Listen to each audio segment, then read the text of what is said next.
Right. இயேசுவின் நாமத்தினாலே 46வது சங்கீதத்தில் சில காரியங்களை தியானிக்க போகிறோம். அல்லேலூயா. 2 பெரிய அதிபதிகள் இந்த உலகத்தை ஆளுகிறார்கள். ஒன்று காணக்கூடியவர், இன்னொன்று காணவே முடியாதவர். இன்னொன்று வெளிப்புறமாய் நமக்கு அநேக ஆசீர்வாதத்தையும் அற்புதங்களையும் தருகிறது போல தெரிகிறவர். இன்னொருவர் என்ன செய்கிறாருன்னே தெரியல, என்ன செய்ய போறாருன்னு தெரியாத ஒரு தேவன். அல்லேலூயா. ஆனால் இந்த காண்கிற தேவன், இது காணக்கூடாத தேவன். காண்கிற தேவன் எல்லாத்தையும் நன்மை செய்தது போல காணப்படுத்தி தீமை செய்கிறவனாய் காணப்படுகிறான். அல்ல 2 அதிபதி யாரு?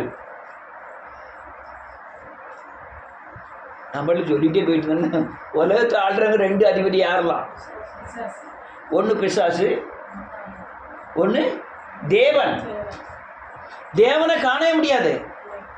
என்ன செய்ய போறதுன்னு எனக்கு தெரியவும் செய்யல. நான் ஒரு மொட்டை அடிச்சா எனக்கு காரியம் நடக்கும்னு நினைக்கலாம். சில நேரங்கள் நடக்கவும் செய்யுது. ஆமென். நேர வேளாங்கண்ணியில் போய் மொட்டை அடிச்சா ஏதாவது காரியம் நடக்கும்னு நினைக்கிறேன். நடக்கவும் செய்யுது. அல்லேலூயா. ஆனால் இந்த தேவன்கிட்ட நான் ஜெபம் பண்ணி பார்க்கேன், பரிசுத்தமாக இருந்து பார்க்கேன், வேதத்தை வாசிக்கிறேன், எதுவுமே நடக்கிற மாதிரி தெரியல. ஆனால் நடக்கிறதை கண்டுகொள்ளக்கூடிய ஆத்தும கண்கள் நமக்கு இல்லை. ஆமென். ஆனால் எல்லாம் தெரியுது, இது பூரா கருத்தை நடத்துகிறார் அப்படின்னு. நான் பின்னால் திரும்பி பார்க்கறதுல நான் எவ்வளவு தூரம் என்னுடைய சுவாபங்கள் மாறி இருக்கு, என்னுடைய யோசனைகள் மாறி இருக்கு, என்னுடைய தன்மைகள் மாறி இருக்குங்கிறத அறியும் போது என்னை தேவன் நடத்துகிறார்னு உணர்கிறேன். அல்லேலூயா. அதே மாதிரி என் கூட சேர்ந்தவன் ரட்சிக்கப்படலை, என் கூட பிறந்தவன் ரட்சிக்கப்படலை. அவன் இன்னொரு தேவனை சேவித்து வீடு மாளிகை கட்டியிருக்கான், கோபுரம் கட்டியிருக்கான். கட்டிட்டு என்னைய பார்த்து சொல்கிறான், பாத்தியா என் தேவன் நடத்தியிருக்கு அப்படிங்க. ஆனால் என்கிட்ட தேவன் இந்த உலக ஆசீர்வாதத்தை காண்பிருக்கலே தவிர ஆவிக்குரிய ஆசீர்வாதத்தின்படி நான் கஞ்ச குடித்தாலும் சமாதானமாக இருக்கிறேன். அவங்க ஏகப்பட்ட கோடிகள் வச்சுருக்காங்க, கார் இல்லாத வீடே கிடையாது, பங்களா மாதிரி வீடு வேலைச்சேரியில் அப்படி வீடுகள்லாம் கட்டிருக்காங்க. ஆனால் சமாதானம் இல்லை. உலகம் தரக்கூடாத ஆனால் அவன் எல்லாத்தையும் செழிப்பாக்குறான். பார்க்க மட்டும் செய்யலாம், தொடக்கூடாது. இந்த பீலா ராஜேஷ்னு பற்றி இறந்து போனான். அவன் பேர் பீலா ராஜேஷ். அவர் வீட்டுக்காரர் பேர் ராஜேஷ், அவர் பேர் பீலா. எங்கள் சாத்தான்குளம் தொகுதி எம்எல்ஏ ராணின்னு ஒருத்தர் இருந்தார், காங்கிரஸ் எம்எல்ஏ. அவர் மகா தமிழ்நாட்டில் ஏகப்பட்ட பதவிகளை இது பண்ணான். 300 கோடியில் வீடு கட்டிருக்கான். எத்தனை கோடி? ஒரே மகா 300 கோடியில் வீடு. ராஜேஷ்ங்கிறவன் எஸ்பியாக இருந்து ரிட்டையர்ட் ஆக போகிற நேரத்தில் ஒரு பொம்பளை காசில் அம்பிட்டு வேலை இல்லாமல் போயிட்டு அவனை டைவர்ஸ் பண்ணிட்டான். இவன் மண்டையில் கேன்சர் வந்து இறந்து போனான் போன மாதத்துக்கு முந்தின மாதம். வீடு என்ன வைக்கி 300 கோடி. கிட்டே நினச்சே பார்க்க முடியாது. ஆலங்குளத்தில் ஒரு ஆள் என்னை ஒரு வீட்டில் போய் ஜோம் பண்ண கூப்பிட்டு போனார். 25 சென்ட்டில் வீடு கட்டிட்டார். எத்தனை சென்ட்டில்? உங்கள் வீடு எத்தனை சென்ட்டில்? 1.5 சென்ட்டு. அவர் 25 சென்ட்டில் பெரிய எண்ணெய் வியாபாரி, எண்ணெய் ஆயில் மில்லாம் வச்சு அது இது பண்ணியிருக்காரு. 25 சென்ட்டில் வீடு கட்டியிருக்காரு. அவங்க இந்த என்னது தாமரை படம் போட்டு வீடு கட்டியிருக்காங்க. அது அந்த வீட்டில் வந்து ஐயாவளியை தான் கூப்பிட்றாங்க. பெரிய பையன் தீயை கொளுத்தி செத்து போயிட்டான். யார்? சின்னாது அடுத்த மகா விதவையாக இருந்து வீட்டில் வந்து இருக்குது, இன்னொரு மகா பாலாவட்டியாக இருந்து வீட்டில் வந்து இருக்குது அப்படின்னு என்கிட்ட சொல்கிறார். வரிசையே சொல்கிறார். அல்லேலூயா. எல்லாத்தையும் கொடுக்கான், சமாதானத்தை எடுத்துருந்தான்.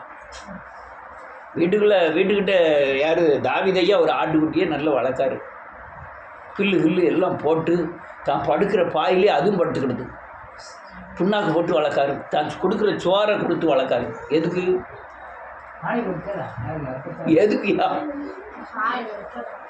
உங்களுக்கு எனக்காக எதுக்கு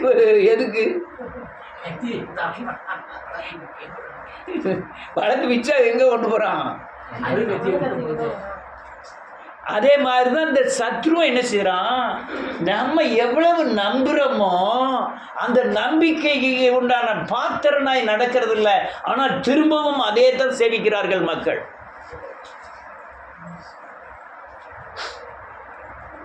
பயங்கரம். அம்மா பேரும் பார்வதி, மகா பேரும் பார்வதி. பியாத்தி இருந்தாலும் அதுக்கும் பார்வதி தான். அல்லே இல்லையா? சின்ன சிக்கி, பெரிய சிக்கி, அடுத்த சிக்கி. இதெல்லாம் விட்டு என்ன என்ன அந்த வெளிப்புறமான காரியங்களை செஞ்சுட்டு ஆனால் தேவன் செய்து தெரிய மாட்டேங்குது. விசுவாசமானது நம்பப்படாதவைகளின் உறுதியும் காணப்படாதவைகளின் நிச்சயம். நம்ம காணவே முடியாது, ஆனால் நிச்சயம். ஆனால் நடத்துறாரு. என்னை சாபத்திலிருந்து விடுதலை ஆக்கியிருக்கிறாரு, பாவத்திலிருந்து விடுதலை ஆகியிருக்கிறாரு, சுவாபத்திலிருந்து விடுதலை ஆக்கியிருக்கிறாரு. அல்லேலூயா. என்னுடைய சமாதானத்தை தந்திருக்கிறாரு. ஒன்றுமில்லனாலும் தேவனை நம்பி வாழதுக்கு பலன் தந்திருக்கிறாரு. எத்தனையோ நோய்களை நீக்கி இருக்கிறாரு. எத்தனையோ மரண பிடியிலிருந்து விடுதலை ஆக்கியிருக்கிறாரு. அநேக காரியங்களை செஞ்சிருக்கிறார். அல்லேலூயா. ஆனா அவனுடைய கிரியைகள் வித்தியாசமானவைகள். நீங்க இந்த அநேகர் கிறிஸ்துக்குள்ள வந்த பிறகு கூட அதை சார்ந்து வாழ்வதை கண்டேன். அல்லேலூயா. நீங்க என்னைக்கு அந்த ஜாதியெல்லாம் பார்க்குறேன், எவ்வளவு துரோகம் பண்ணாலும் அவங்கள சார்ந்து வாழ்றது. அவன் கூட்டி கொண்டு போய் சாணியை கரைச்சி தலையில் விடுவான். விட்டப்புறம் குளிச்சுட்டு போய் எக்கா வாங்க எண்ணா வாங்கன்னு போய் நிற்கிறது.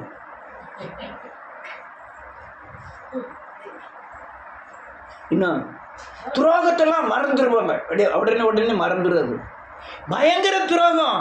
மனைவியை எடுத்துக்கிட்டான். அடுத்த பிறகு அவனை சொல்ற உடனே ஒன்னா உட்காந்து சாப்பிட்றான். இடத்தை எடுத்துக்கிட்டான், வயலை எடுத்துக்கிட்டான். துரோகம், பச்சை துரோகம். மகன் அப்பனுக்கு பயிர் பண்றான், அப்ப மகனுக்கு பண்றான். ஆனாலும் அவங்கள சார்ந்துதான். என்ன பண்ணேன்னா எங்க ஊர்க்காரனை கூப்பிட்டு வந்துருவேன்.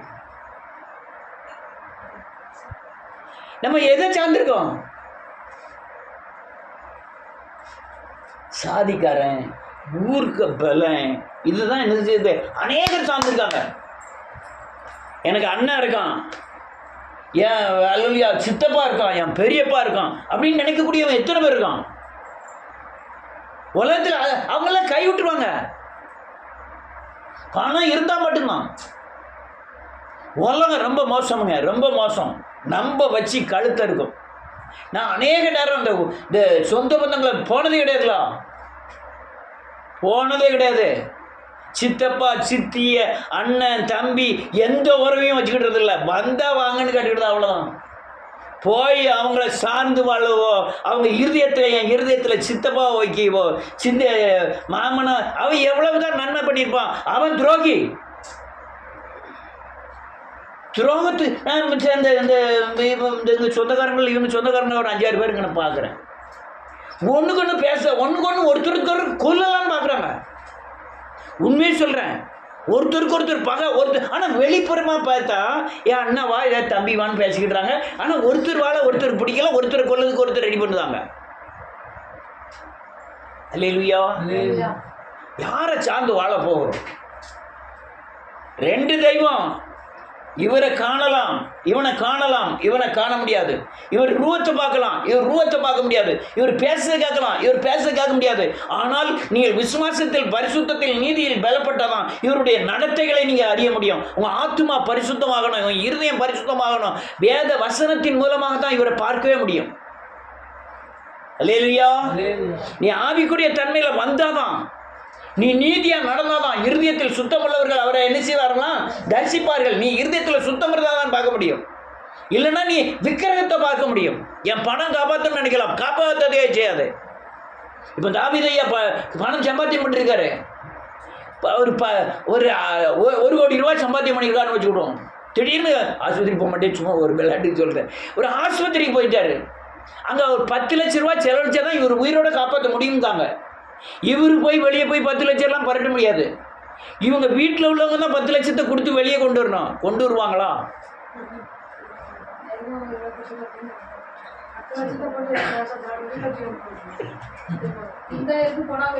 யார் சம்பாத்தியம் பண்ணது? ராத்திரி பகலும் பசியா இருந்து பட்டினியா இருந்து ஆடு மேய்ச்சி சம்பாத்தியம் பண்ண தொட்டுதான். ஏன் தொட்டியா 1 கோடி ரூபா? என் உயிருக்கு 10 லட்சம் ரூபா தான் கேட்கான்.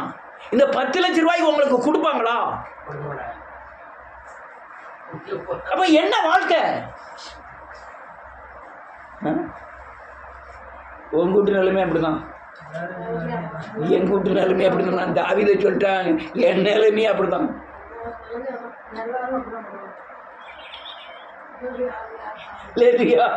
என்ன சொல்லுவாங்க?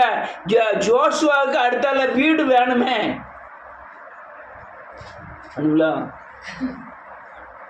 இப்ப உயிரா ஜோசுவா வாழ்க்கையா? எங்க போய் நிற்போம்?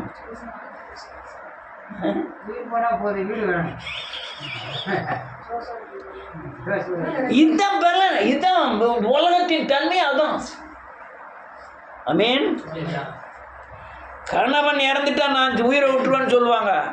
உயிரை விட்டுருவாங்களா?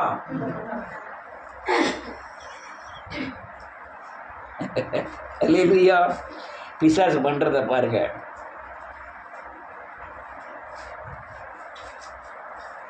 இந்த சில வசனங்களை மாத்திரம் சொல்லிட்டு முடிக்கிறேன். 9வது வசனம். ஆமென்.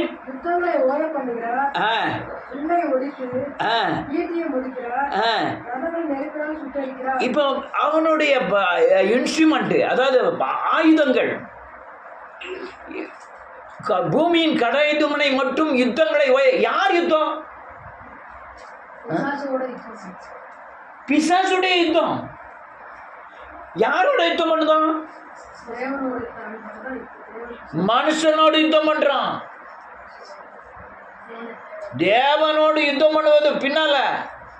இப்ப பூரா யுத்தமும் யாரோட? மனுஷனோடு மட்டுமல்ல, தேவனை தரித்து கொள்ளுகிற மனுஷனோடு யுத்தம் பண்ணுகிறான். தேவனை தரித்து கொண்டது யாரு? சொல்லுங்க. நம்ம தான். அவன் தேவனை தரிச்சுக்க வச்சுதான். அவன் சொல்ல மாட்டேன்னு தரிச்சிருக்கான். அவனுக்கு யுத்தம் கிடையாது. அவனுக்கு அவனே யுத்தம் பண்ணிக்கிடுவான். நமக்கு அல்லது நம்முடைய யுத்தம் பண்ணுகிறவன் பூமியின் கடையாந்தனை மட்டும் உலகம் முழுவதும்னு அர்த்தம். எல்லா பக்கமும் பிசாசு மனுஷனோடு யுத்தம் பண்ணுகிறான். எது கொண்டு யுத்தம் பண்ணுகிறான்? ஈட்டியை கொண்டு யுத்தம் பண்ணுகிறான், வில்லை கொண்டு யுத்தம் பண்ணுகிறான், ரதத்தை கொண்டு யுத்தம் பண்ணுகிறான்.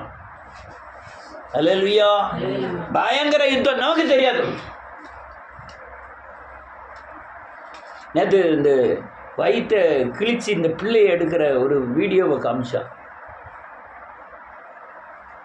பா கொடுமை. லேயரா இருக்கு வயிற்றுல. இல்லை பார்க்காங்க. ஒரு கிழிச்சி ஒரு அடுத்தால அந்த நம்ம லேசா நினைக்கிறோம். அடுத்தால கிழிச்சு ஒரு 7-8 லேயராக இருக்குன்னு நினைக்கிறேன். 7 லேயரா வரிசையா கிழிக்கும். பிள்ளைய டபக்குன்னு அலெக்சா டபக்குன்னு இழுக்கும். எப்ப கொடுமையிலும் கொடுமை, பயங்கர கொடுமை.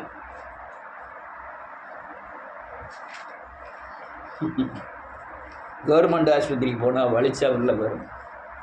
பிரைவேட் ஆஸ்பத்திரிக்கு போனால் கிழிச்சாதான் பிள்ளை வரும். அல்லேலூயா.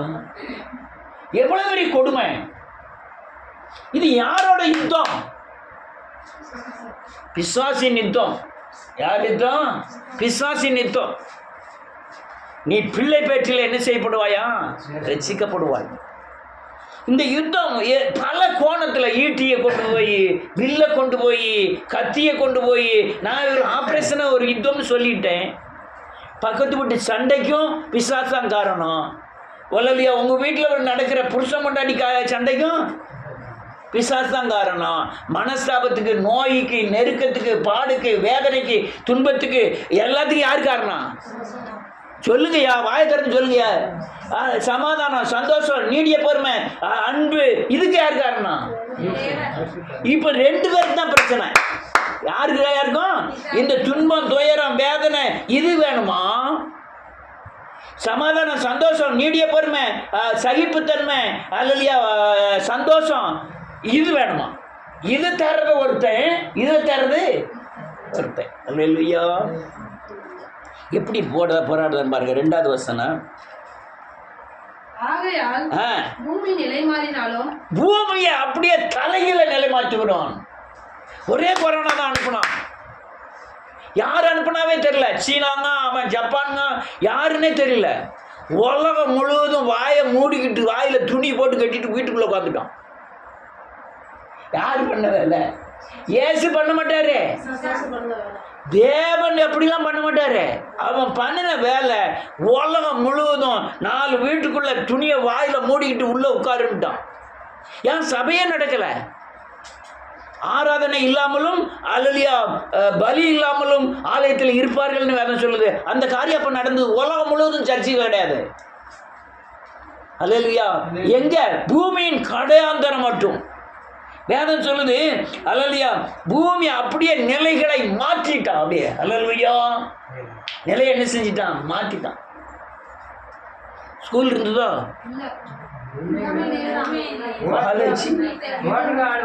Train, bus. நான் ஒரு நாள் எங்க போலீஸ் போட்டுருக்கோம் ஆள் போகக்கூடாதுன்னு டபக்குன்னு நினைச்சேன். பைக் எடுத்துட்டு விருட்டுன்னு போயிட்டேன். சும்மா பார்த்துட்டு வருமானு இடைக்கால ரோட்டுக்கு அப்படி போயிட்டேன். போலீஸ்காரன் கூப்பிட்டான் டக்குன்னு. நான் என்ன செய்யறதுன்னே தெரியல. ஆமாம் சார்ஜெட்டு என்ன செய்யன்னு தெரியல. உடனே எங்கே கூப்பிட்டோன்னே என்னையா அப்படின்னு. எங்கே போகிறேன் அப்படின்னா, ஏன் மெடிக்கல் போகிறேன். ப்ரெஷர் ரொம்ப கூடிட்டு. ப்ரெஷர் கூடினால மாத்திரை இல்லை. எங்கே போய் போகிறேன்? இந்த அம்மன் கோயிலுக்கு மேல் போகிற ஒரு கடை மெடிக்கல் இருக்குது. மெடிக்கல் பூரா திறந்துக்கணும். ஆனால் அந்த மெடிக்கலில் போய் வாங்க போகிறோம் சார் அப்படின்னு. உண்மையை சொல்ல போய் சொல்லுதா? இல்லை சார், உண்மையிலே எனக்கு அந்த எனக்கு ப்ரெஷர் உண்டு. ப்ரெஷருக்கு மாத்திரை சாப்பிட்டுட்டு இருக்கேன். இன்றைக்கி விடிய காலத்துலேருந்து சாப்பிடல, அதனால் ப்ரெஷர் கூடுதமாக இருக்குது. சரி போப்போம், மெடிக்கல்னு சொல்லுறதுனால விடுதான் அப்படின்னா. இல்லையா? பூமியை அசைச்சிட்டான். பூமி யாருடையது? பூமியும் அதை நிறைவும். ஆனால் என் பிசாசு அசைக்கான். பிசாசுக்கு ஆளுகையின் கையில் என்ன செய்யப்பட்டிருக்கு? ஒப்பு கொடுக்கப்பட்டிருக்கு. அப்போ நீ பிசாசா வணங்க போறியா, தேவனை வணங்க போறியா? அடுத்த நிலை இருக்கு. ஆகையால் பூமி நிலை மாறினாலும் யார் என்ன சொல்லுது? நான் மலை போல நம்புதம்பியா. யார நம்புத? இங்க மக்கள் யார நம்புதாங்க? தெருக்காரனை நம்புதேன், என் ஜாதிக்காரனை நம்புதேன், என் பேங்க்ல போட்டுருக்க பணத்தை நம்புதேன், எங்க அவையார நம்புதேன்.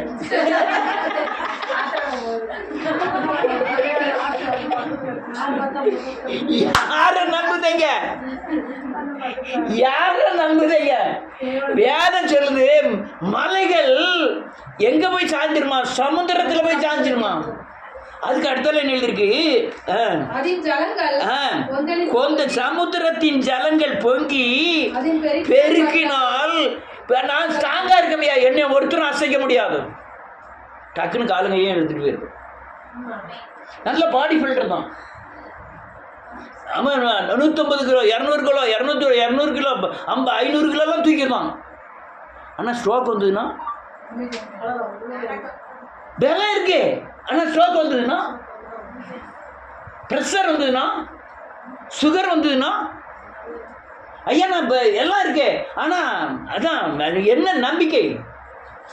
ஜலம் பொங்கி வந்தாலும் பர்வதங்களை அசைச்சிருந்தான். நம்முடைய பலனை அசைச்சிருந்தான் பிசாசு. அல்லேலூயா. நீ எதை இருந்தாலும் அசைச்சிருவான். படிப்பு அறிவு, இந்த உலகத்தின் பலன், உலகத்தின் பணங்கள், நாம் உலகத்தை சார்ந்த எந்த காரியமானாலும் சரி ஒரு நாள் அசைக்கப்படும். உயிருக்கு உயிரா அண்ணனை நம்புதான். அவன் ஒரே கையெழுத்து போய் வாங்கிட்டு விட்டுருந்தான். போச்சா 1 கோடி.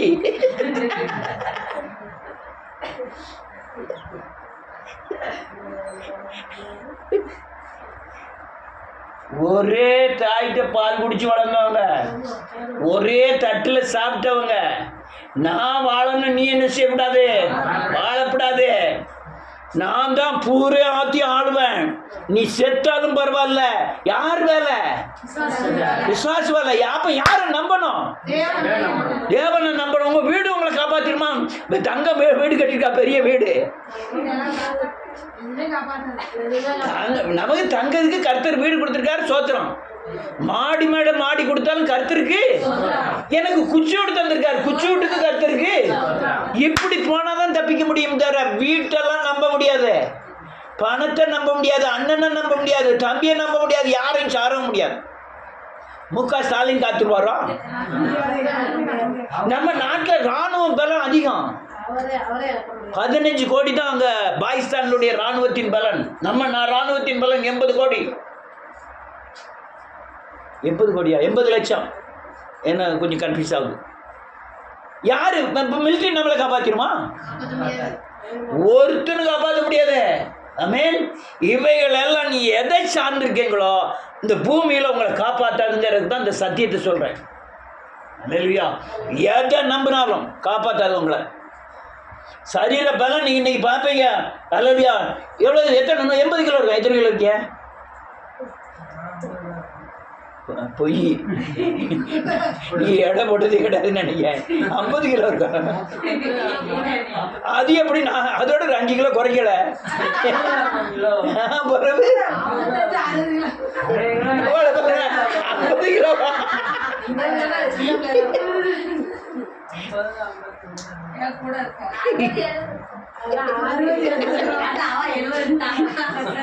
இருக்கும் 70. 50 கிலோன்னா சீரிங்க திருப்ப வேண்டாமா? 60, 80, 70 கிலோ 80 கிலோ தான் ஸ்டீரிங்க திருப்ப முடியும். என்னமா இருக்கட்டும். ரைட்டு. அப்போ நான் தான் இடம் ரொம்ப கூட நினைக்கிறேன். ரைட்டு. இல்லையா? காப்பாத்திருமா? 60 கிலோ காப்பாத்திருமா?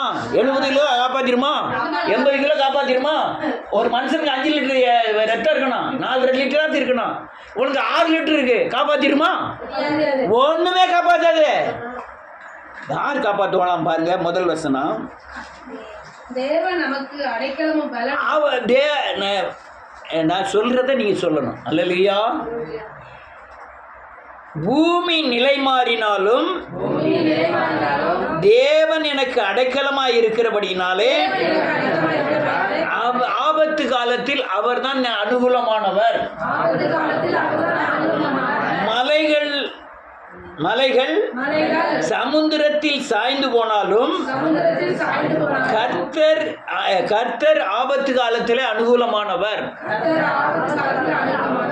ஜலங்கள் கொந்தளித்து பொங்கி அது பெருக்கினால் பர்வதங்கள் அதிர்ந்தாலும் ஆபத்து காலத்திலே அவர் எனக்கு அனுகூலமானவர். அவர் தான் நமக்கு அடைக்கலமானவர். ஆமென். இப்போ நான் பிரச்சனை என்ன ஆகுதுன்னா, நீ இயேசுநாதரை பார்க்க முடியாது.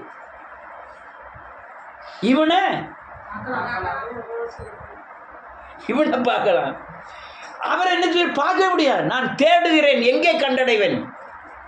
யோபு சொல்றான், நான் எங்க போய் பார்க்க முடியும்? எங்க பார்க்கலாம் அவரை?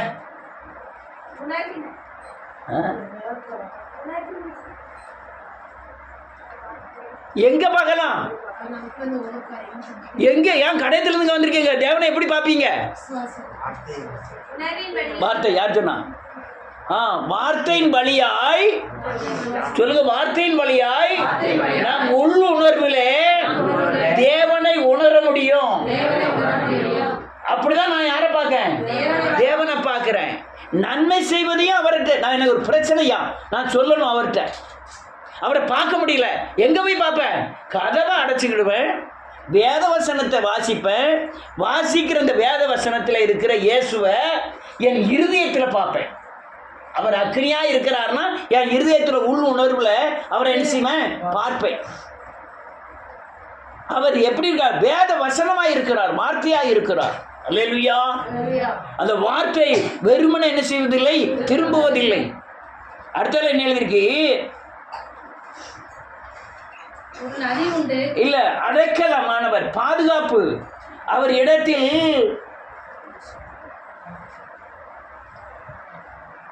அவரிடத்தில் அடங்குவதே ஒரு பெரிய கட்டளை. என்ன எழுதிருக்கு? பலனானவர். நமக்கு என்ன ஆனவர்? பலனானவர். இந்த உலகத்தின் பலன் மாமிசத்தின் பலன். சொல்லுங்க. உலகத்தின் பலன் மாமிசத்தின் பலன். ஆவிக்குரிய பலன். இந்த தேவனுடைய பலன் ஆவிக்குரிய பலன். தேவனுடைய பலன் ஆவிக்குரிய பலன். சரீரத்தின் பலத்தை கொண்டு சரீரத்தின் பலத்தை கொண்டு இந்த பூமியை ஆளுகை செய்ய முடியும். பூமியை ஆளுகை செய்ய முடியும். ஆவிக்குரிய பலனாகிய ஆவிக்குரிய பலனாகிய கனி வரங்கள் மூலமாய் வரங்கள் மூலமாய் இந்த உலகத்தை ஆளுகிற சக்தியை ஆள முடியும். உலகத்தை ஆளுகிற சக்தியை ஆள முடியும். என்னமா சொன்னேன்?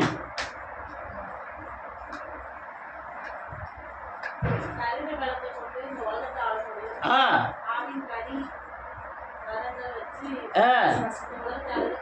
உலகத்தை நம்ம என்ன செய்ய முடியும்? ஆள முடியும். அப்போ நமக்கு எந்த பலன் வேணும்? தேவ பலனாகி ஆவிக்குரிய பலன் வேண்டும். அல்லேலூயா. இப்போ எனக்கு பயங்கர பிரச்சனை ஆயிட்டு கடந்த நாட்களில், போன வாரம் அந்த செய்தி தான் எடுத்தது, வெள்ளிக்கிழமை. எனக்கு கிடைச்ச ஒரு சத்தியம் 91 சங்கீதம் 2வது வசனம் 3வது வசனமும். நான் இப்போ சொல்லிகிட்டு இருக்க வசனம் இது தான். இப்போ 46வது அதிகாரம் 1, 2, 3 தான் சொல்லிகிட்டு இருக்கேன். அந்த வசனத்தை நான் திரும்ப திரும்ப திரும்ப திரும்ப திரும்ப சொல்ல ஆரம்பித்தேன். அதில் என்ன எழுதியிருக்கு? நான் கர்த்தரை நோக்கி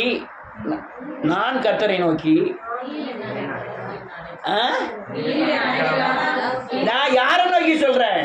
தேவனை நோக்கி. நீர் என்னது அடைக்கலாம்? எப்போ அடைக்கலாம்? எனக்கு வியாதிப்பட்டிருக்கேன், என் பலன் குறையுது, எனக்கு நீர் யாரு அடைக்கலாம்? இந்த உணர்வோடு அறிக்கை செய்யணும். நீர் என் அடைக்கலாம், நீர் என் கோட்டை, நீர் என் தேவன், நான் உண்மை என்ன செய்றேன்? நம்பி இருக்கிறேன். இதெல்லாம் நான் அறிக்கை செஞ்சுக்கிட்டே இருந்தேன். இது ஒரு பெரிய பயங்கரமான பலன் உள்ள வசனமா எனக்கு மாறியது. இவனை பார்த்துடலாம், இவரை என்ன செய்ய முடியாது. நான் இப்ப இந்த எதற்கு சொல்ல வரேன்னா, வசனத்தின் அடிப்படையில் நான் யாரை பார்க்கிறேன்? என்ன பிரச்சனைக்காக பார்க்கிறேன்? என் சரீர பலவீனத்துக்காக. அல்லேலூயா. என்ன செய்யறேன்? இந்த திருப்பி திருப்பி திருப்பி வசனத்தை சொல்றேன். என்ன சொல்ற? கர்த்தாவே, நீர் என் அடைக்கலாம், நீர் என் கோட்டை, நீர் என், நான் உண்மை என்ன செய்றேன்? நம்பி இருக்கிறேன். நான் சொல்லிக்கிட்டே இருக்கேன். இப்ப அவரை எங்க நிறுத்தியிருக்கேன்? வெளியே நிறுத்தியிருக்கேன். நான் சொல்ல சொல்ல அவர் எங்க நிறுத்தப்படுகிறார்? நல்லா புரிஞ்சுக்கணும். புரியாம ஒண்ணுமே சொல்லக்கூடாது. நான் முதல்ல கொஞ்சம் அறிக்கை செய்வதற்கு முந்தி அவரை எங்க நிறுத்தியிருந்தேன்? முன்னால. அவரை முன்னால் வச்சுக்கிட்டு ஏதோ ஒரு சக்தி நம்ம முன்னால் இருக்குன்னு சொல்லி நினச்சிக்கிட்டு நம்மள சொல்லிகிட்டே இருக்கேன். இப்போ நான் சொல்ல சொல்ல அந்த வசனத்துக்கு உரு ஏற ஏற, அந்த வசனத்தின் மேல் விசுவாசம் வர வர அவர் எங்கே வந்துட்டாரு? இருதயத்தில் வந்த பிறகு அதை போல சொல்ல ஆரம்பிக்கிறேன். அது எனக்கு பலனாய் மாறுகிறது. அது என்னவா மாறுகிறது? அதுக்கு அடுத்த வசனம் இருக்கு, 3வது வசனம். வேடனுடைய கண்ணிக்கும் பாலாக்கும் கொள்ளை நோய்க்கும் அவர் என்ன செய்வாராம்? தப்புவிப்பார். இது வந்த உடனே எனக்கு சரியான பலன் ஆயிட்டு. எல்லா பிரச்சனையும் நீங்கிட்டு, எல்லா பிரச்சனையும் நீங்கிட்டு. இந்த வேத வசனம் பூமி உண்டானதான், வானம் உண்டானது. இன்னைக்கு இப்போ வேத வசனத்தின்படி தான் இந்த பூமியை அவர் ஆளுகிறார், அசையாமல் பாதுகாக்கிறார்னு எபிரேயரின் புத்தகத்தில் எழுதப்பட்டிருக்கு. அல்லேலூயா. இந்த வசனத்தை நான் எப்படி வாசிச்சோம்னா, பூமி நிலை மாறினாலும், மலைகள் நடுங்கி நடு சமுத்திரத்தில் சாய்ந்து போனாலும், ஜலங்கள் கொந்தளித்து பொங்கி அதன் பெருக்கினால் பர்வதங்கள் அதிர்ந்தாலும் நான் பயப்படேன். ஏன்னா தேவன் எனக்கு அடைக்கலமும் பலனும் ஆபத்து காலத்தில் எனக்கு துணையுமாய் இருக்கிறார். அல்லேலூயா. நான் இதை இப்படி 2வது வசனத்தை சொல்லி 3வது வசனத்தை சொல்லி தான் முதல் வசனத்தை சொல்ல ஆரம்பித்தேன். இது எனக்கு உள்ள, நீங்கள் உங்கள் இருதயத்தில் ஏவுற மாதிரி எப்படியோ உங்களுக்கு சொந்தமாக்கி வசனத்தை, இதெல்லாம் ரொம்ப முக்கியமான ஒரு ஆழமான சத்தியம், புரிஞ்சுக்கணும். நீங்கள் சொல்லலாம், ஆனால் வசனத்தை விட்டு தூர என்ன செய்யக்கூடாது? போகக்கூடாது. கருத்து மாறக்கூடாது. கருத்து அதான் இருக்கணும். வசனத்தை மாற்றிக்கிட்டு சொல்லிக்கலாம். 2வது வசனத்தை சொல்லி 3வது வசனத்தை சொல்லி முதல் வசனத்தை சொல்லலாம், 3வது வசனத்தை சொல்லி 2வது வசனத்தை சொல்லி முதல் வசனத்தையும் சொல்லலாம். உங்கள் இறுதிய அமைப்பில் எப்படி வசனத்தை சொல்லி தேவனை சார்ந்து இருக்க உங்கள் இருதயம் பேசுதோ அதே மாதிரி சார்ந்துக்கலாம். அப்படி சொன்னீங்கன்னு உங்களுக்கு விடுதலாயிரும். நான் இதுக்கு அப்புறம் சொல்லக்கூடிய வசனம் என்ன தெரியுமா? அது என் இதயத்தில் ஓடிக்கிட்டே இருக்கு. அல்லேலூயா. நன்றியோடு கூட துதிக்கிறேன். திருடன் திருடவும் கொல்லவும் அழிக்கவும் வருகிறானே அன்றி வேறொன்றிற்கும் வரான். நானோ ஜீவன் பரிபூர்ணப்படவும் வந்தேன். அல்லேலூயா.